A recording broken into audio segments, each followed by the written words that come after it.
This is impressive. I really like this car. I like the way it drives.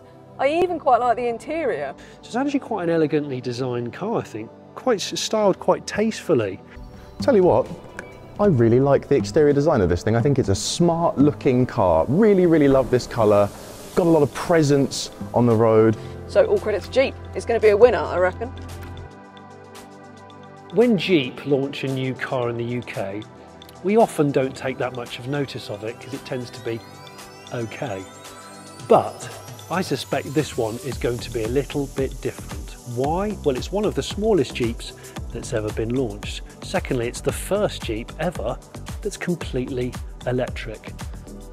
It's actually almost exactly the same length as a Volkswagen Polo or a Vauxhall Corsa, which is actually good news when you're trying to squeeze it into a tight parking space in a multi-storey car park. It looks pretty compact next to other cars, especially SUVs. It's a dinky little thing. It's the first ever pure electric Jeep, and as of a few days ago, it was voted European Car of the Year. I love this front end. I really like these kind of they're not too aggressive. It's quite stocky, isn't it? It's a good looking car, and they've made a point of these lights being quite shallow, but also the grille. There's some design in this grille, so it's fared in because it doesn't need it for cooling like the piston cars. All the extremities are plastic, not body coloured paint.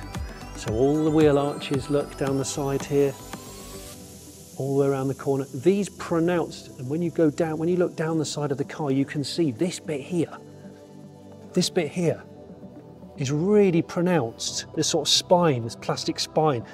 It's taking the idea of the Citroen Cactus, if you remember the Cactus with its protective door covers, so that car doors will open onto it and probably catch that before they catch the paint, which is quite cool. And there's a really fun stat that I really like in the press material for this car. They say that this plastic will save you about £1,000 over the lifespan of the car in maintenance. I think it's probably quite a lot more than that if you live in southern Italy.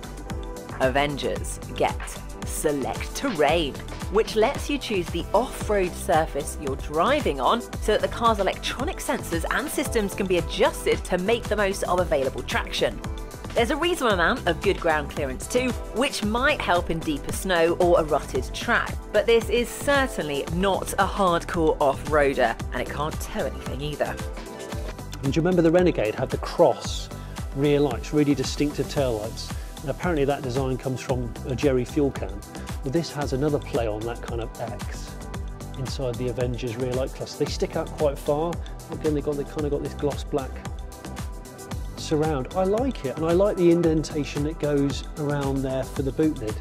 And speaking of, a couple of rugged Jeepy things about this little car that I really, really like. First of all, get a load of this, 7.8 inches of ground clearance. That is a lot for a dinky little car like this in a sea of pretend SUVs that are not SUVs, they're just tall cars. I enjoy the fact that this one actually probably is quite handy off-road because it's got the high ground clearance and the short overhangs and all the GP software. Love the colour on this launch car, sort of matte gold, really, really eye-catching and just a very brawny, muscular thing. As we come around the side, you're not going to believe me when I tell you that this car is only 4 and a tiny bit meters long. It's shorter than an MG4. I really like this car. I like the way it drives. I even quite like the interior. I like this colourful finish in here. It's got some really cool ambient lighting that changes when you change your modes and all of that stuff. It feels spunky, but also functional. I like you've got the aircon switches down here, proper switches, that's all straightforward. I really like the fabric design of these seats, and it's supposed to simulate a mountain range. And I was just getting into this coloration, this sort of warm tone. Looks like a sort of dawn morning over the mountains. Apparently, for the UK market, this will be shades of grey. Sad face. This is impressive. I like a lot about this. I really am just sitting in this for the first time now, so this is proper off the top of the head observations, but let's just go through this together. Visually, great looking, really, really smart design in here. I like this body coloured piece. This will actually be gold on all the versions. That's not gold because the outside's gold, that's just how it comes, but I like it. What is cool is the main part of the central dash is body coloured, kind of like a satin finish body colour. And it's pleasantly utilitarian and simple in here. And the reason why I say utilitarian, well, it's useful. Jeep has gone, what do people want?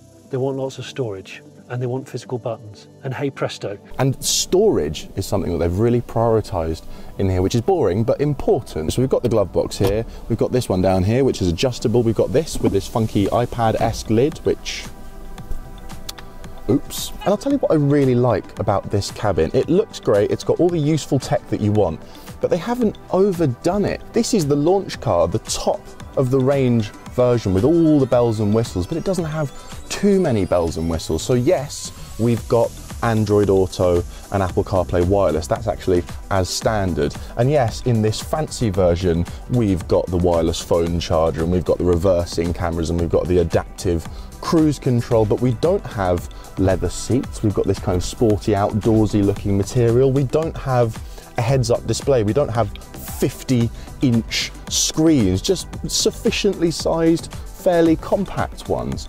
We don't even have electric seats. Look, it's all manual. Now, space back here. It's not huge. It's about the same size as a Corsa-sized hatch. There's enough legroom, headroom for a averagely sized woman.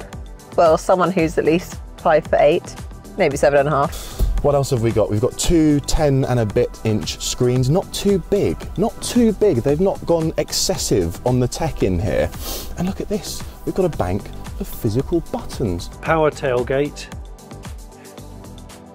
And you're met with some practicality. It's dark in here because it's mostly black inside. This is a largely flat entry point. Jeep have made a point of making this nearly flat, and this bit here, not body coloured and expensive, so durable, able to get scratched. 380 litres of boot space, that is. And there is a false floor where you can put your cableage away when you don't want it to be getting in your way and getting annoying. So that's a half decent amount of space, and a 60-40 seat split if you want to drop one of the seats down. It's really, really useful. The seats go almost completely flat, and then you've got 1,000+ litres of space. Just a useful design. That's the thing you get with a boxy shape like this, space. It's certainly big enough to take a chunky outdoor buggy, and this boxy shape means there's decent enough height to the space, which is ideal if you've got a larger dog in the back. The more I look at this, the more I think this is a car actually fit for purpose. Small family car, fully electric, does a really good range, and you can actually park it in a town. Most full-size Jeeps and Land Rovers and Range Rovers, you can't actually fit them anywhere anymore. So this makes sense, to me anyway. So the Avenger, it really does have the makings of a great car, which offers chunky SUV looks with that city-friendly size and also decent efficiency too. Plus, it's surprisingly practical and should even have a little bit of off-road ability, which, let's face it, is as much as most people are going to need. So if Jeep can get this to the UK, £30,000 and up, I think they are absolutely onto a winner. I think they're going to sell it like hotcakes. It looks absolutely brilliant. It's cracking to drive, really good packaging. I just love it. I really do like this car, perhaps even more than I expected. It's a really chunky, fun little thing. So all credit to Jeep. It's going to be a winner, I reckon.